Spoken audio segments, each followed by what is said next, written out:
In case you have joined this channel for the first time, this is Gashi's Kaman, the tallest man in Black Africa.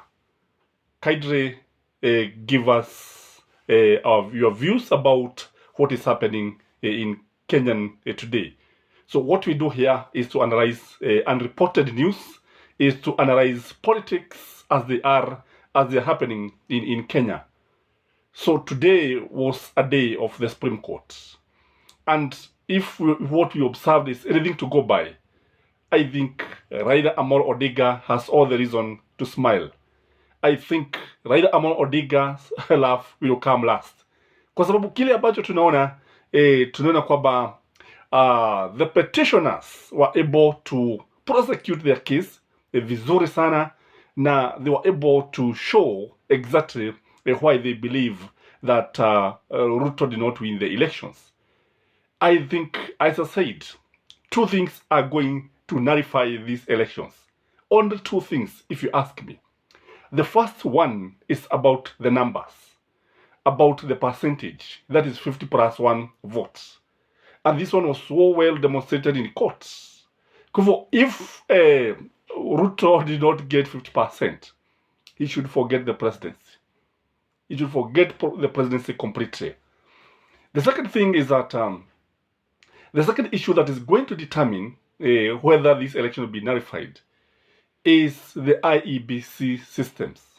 As we talk now, Odinga's IT experts are actually trying to audit the IEBC servers.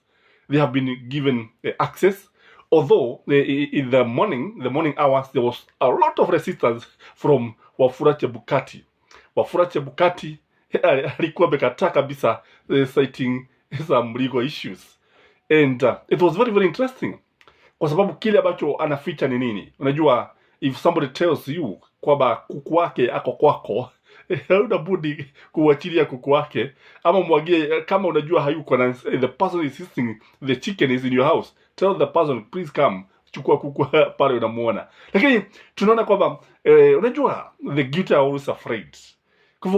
Unajiuliza kwa nini Chebukati alikuwa anamkataza mwana Azimio, kigogo Azimio, the right despite the Supreme Court orders. So you ask yourself, you know in 2017 Wafula Chebukati refused to open the servers despite being giving orders by the Supreme Court. Even today they have never been opened. So I think he wanted to repeat the same thing. But I think this time he will find it rough. The man will find it rough if he doesn't follow what the Supreme Court is saying. Because the man is coming out thinking ananuka kama beberu. Kwa sababu ukiangalia yale ambayo yanaelezewa kumhusu, you don't see an IBC chairperson. You see, in fact, he's being depicted as a thief. He is being depicted as a conman. He is being depicted as somebody who does not know what he's doing. Somebody who is more of an auctioneer than an IBC official. Ni mambo ya kuvuja moyo sana. So generally, the other thing that, people have been calling me, asking me why we are not coming on air. But I think it's also important sometimes to give time to see how things are going to unfold. Because we were waiting to see what will happen in the 15 polling stations. But so far, two issues have emerged. And they are very interesting because in Mvita polling station, Form 34, Form 34A had no stamp, had no IBC stamp. Again, there was still on in Mvita another Form 34A in a polling station. It did not have IBC stamp. But the funny thing is that the form that was uploaded in the IBC portal had a stamp, IBC stamp. So why the inconsistency? How did it find its way into the IBC server? You know why I'm laughing? I'm laughing because kuna mambo mengine ambayo ni miujiza. In fact, kuna miujiza ambayo inafanyika nchini Kenya. And kwa sababu, do you believe in ghosts, by the way? Because tunaweza kusema kwamba ghosts maybe sent this, because how do you explain this? Because the form that was in the box, that is presidential ballot box, I think it's usually yellow, yeah. it was not stamped, but the one that was sent by the presiding officer to the IBC had a stamp. The question that one has to ask himself, who sent the form? Because you see, this one actually was not sent by the presiding officer.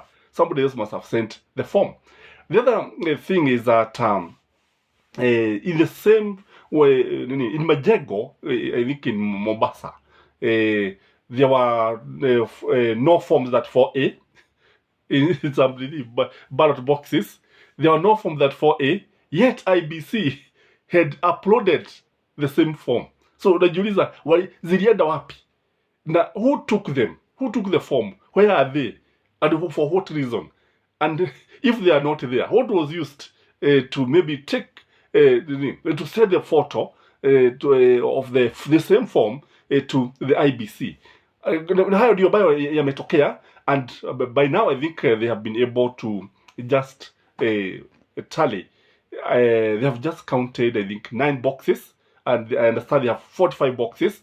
Na bado hawajamaliza. I was saying that and the other thing that is going to determine what is going to happen, which is very, very crucial in my view, is if the servers have been interfered with. Because Morgul was able to demonstrate clearly that there was interference. Alionyesha vizuri sana kwamba what was being carried at IBC ilikuwa inapitia mahali kwingine, and he even talked about the Venezuelans, how they interfered. He also talked about the DCI forensic report. So if this one is going to happen, I tell you, IBC is dead on arrival. IBC is completely dead. It's not only functional, but I think it is dead. And if you are going to go for a rerun, I think Wafula Chebukati is not going to oversee these elections. Kwa sababu kulingana na vile ambavyo wahusika wote wanaonyesha, they are showing that this person has completely failed this country, and you continue failing the country. You continue doing things that are going to bring issues, chaos in this country. Kwa hivyo lazima achukuliwe hatua kali sana. But you see, the judges were also wondering if, for example, they say that he should leave office, and wanasema kwamba the judge mkuu wanasema kwamba the chief justice herself was saying that there are ways of removing constitutional office holders from the office. There are ways that should be followed, and for them, they cannot just remove Wafula Chebukati from the office.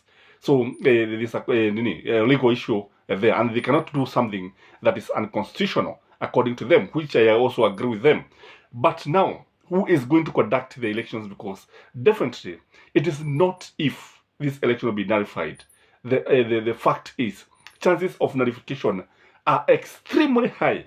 So the other issue that people have been asking, will the judges declare Baba the president? And when you look at the judges, I think they are also at a loss, because it's like they were asking, where will they get the powers to declare Baba the president? Wanajiuliza maswali mengi. I think that what they are likely to do is to have a rerun, and Wafula Chebukati will be very far away from this.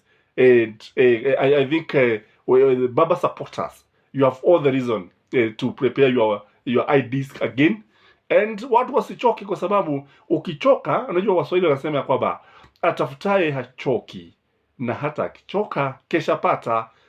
Kwa hivyo ndivyo ilivyo. Achanikae kwenye mpini hafija. Lazima uchanike kwenye mpini ndio uweze kufanikiwa. In fact, for example, if you take somebody who is trying to cut a tree, take an example, unaenda kukata mti. You cut the tree 1, 2, 3. The first day you get tired. The second day you repeat 1, 2, 3, you get tired. Finally, the tree will fall. And this is what is going to happen. This is what Baba is doing. The tree will finally fall, and Baba will be the president of the Republic of Kenya. Because you see, ukiangalia wafuasi wa Raila Amolo Odinga, wako na motisha ingine sasa. They are fully charged. Na kusema kweli, give the chance, they will vote to a man. Give the chance, They will never get tired. One thing I like about Baba supporters, sio watu ambao wanakufa moyo haraka, sio watu ambao wanaweza kumwachilia Baba akiwa katika barabara.